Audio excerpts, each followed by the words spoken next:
بزید خیل کے اسی علاقے میں چاندرات کے قریب فرحان خان اپنے حجام کے پاس جاتا ہے، اپنی کٹنگ وغیرہ کروا رہا ہوتا ہے۔ اسی دوران اس کا دوست شاہ زیب وہاں پر آتا ہے، ان دونوں کی آپس میں کچھ گالم گلوچ ہوتی ہے، تلخ کلامی ہوتی ہے، اور وہیں پر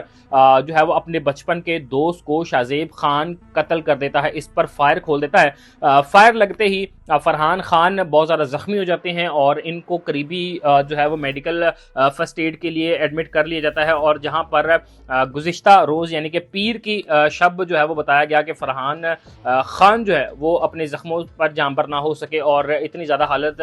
سنگین ہونے کی وجہ سے وہ اپنے خالق حقیقی سے جا ملے، اور ان کی جو ہے وہ قتل کی وجہ ان کے اپنے بچپن کے دوست شاہ زیب خان بنے۔ پولیس نے بھی یہی موقف اختیار کیا ہے۔ پولیس کا کہنا ہے کہ اب تک کی جو تفتیش ہم نے کی ہے اس میں شاہ زیب خان تو فرار ہے، البتہ ہم نے جو ان کے والدین اور دونوں اطراف کی چیزیں جو ٹیکنیکلٹیز سے چیک کی ہیں اس کے مطابق ابھی تک تو وجوہات یہی سامنے آ رہی ہیں کہ شاہ زیب جو ہے وہ بہت زیادہ اس کے دل میں رنج پیدا ہو گیا تھا کہ اس کی تصویر پر مذاق اڑایا گیا یا دوست نے اس کا مذاق کیا، تو اس طرح یہ سارا معاملہ جو ہے وہ پیش آیا۔ اور یہ واقعہ عید کے دنوں میں گزرا ہے کہ جب چاندرات کے دن حجام کے پاس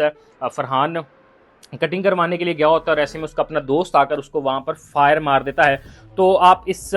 ویڈیو سے اس تمام تر